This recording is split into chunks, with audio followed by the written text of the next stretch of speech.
ladies and gentlemen, and welcome back to Tech Showdown. My name is Kevin, this is my co-host Teddy, and today I'm answering a question a lot of you guys were asking me, and that is the Ryzen Wraith Stealth Cooler any good? This is the one you get with the Ryzen 1400. The rest of the Ryzen lineup, as of right now, comes with the Wraith Spire, this one here, the bigger one, with or without the LEDs on it.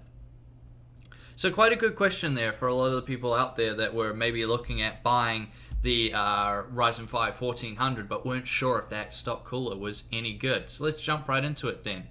So the cooler itself, it is a lot smaller in terms of the heatsink, as you can see. There's a lot less meat there, a lot less metal. However, the fan itself on top is actually slightly larger in diameter and has more blades, which is quite an interesting thing there.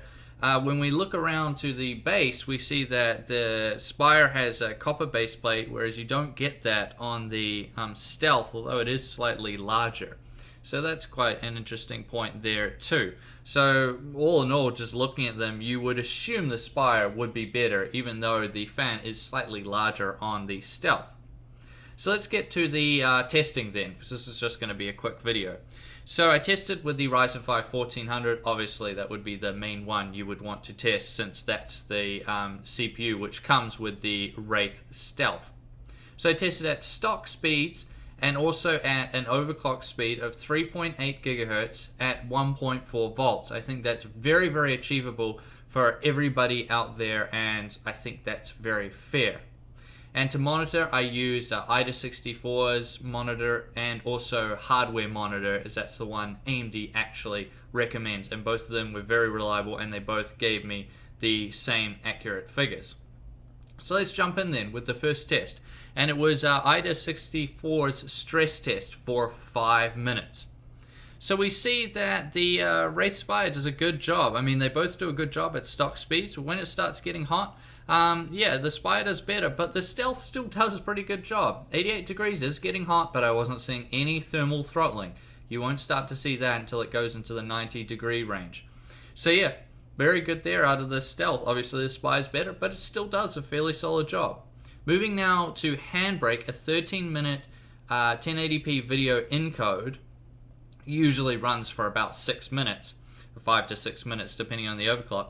So you see at the stock speeds there, both again very, very good, but the Spire doing better by another 4 degrees than the Stealth when it's overclocked. But still 80 degrees Celsius is very solid there. Now those are, well, one's a synthetic test, the other is like a productivity test, testing rendering times. But what about gaming? Most people buying these 1400 CPUs are just going to be using them for gaming, probably not doing any productivity type stuff in it. So I decided to do the Dirt Rally test. So this was at 1080p on the Ultra preset, and I did the entire benchmark, which is quite a long benchmark, by the way. So yeah, with that, the Wraith Spire went up to 63 degrees Celsius while overclocked, and the Stealth went to 66 degrees Celsius. You see, those are vastly less, and that's what we always do see. These CPU stress tests are like the worst case scenario. Your CPU, when you're gaming, it's very unlikely it'll get anywhere close to that amount. So that's more likely what you will actually see if you're using this cooler with an overclocked Ryzen 1400 CPU. Which brings us to the conclusion, and how does the Wraith Stealth actually do? So this is like a best case scenario.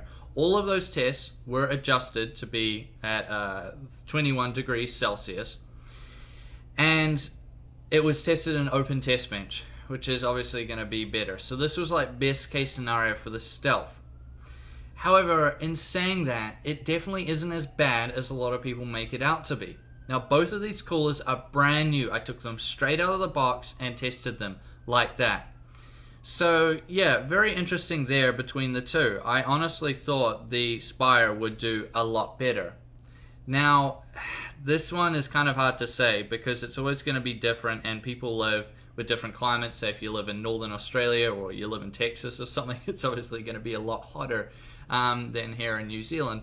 But yeah, I think that the discrepancy should be about the same, but there's always going to be variance, and that's the troubling thing with doing these type of reviews. So that's why I want to ask you guys, do you have a Ryzen 1400 with this stealth cooler?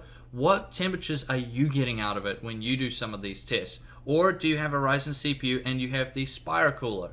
Let me know what you guys get temps wise. I want this to be a discussion, because my numbers, although they seemed accurate to me and it was all my own testing, there's always going to be variance there with temperatures people live in, the case you tested in, and all of that type stuff. So I really want to know what your guys' results were, and let's have a discussion about it, because honestly, from my own testing, that Wraith Stealth cooler isn't half bad, and you should be still be able to overclock the Ryzen 1400 with the Wraith Stealth cooler. Now I thank you all for watching this video. Please subscribe to Tech Showdown if you haven't already, and like the video. And as always, I'll see you guys next time.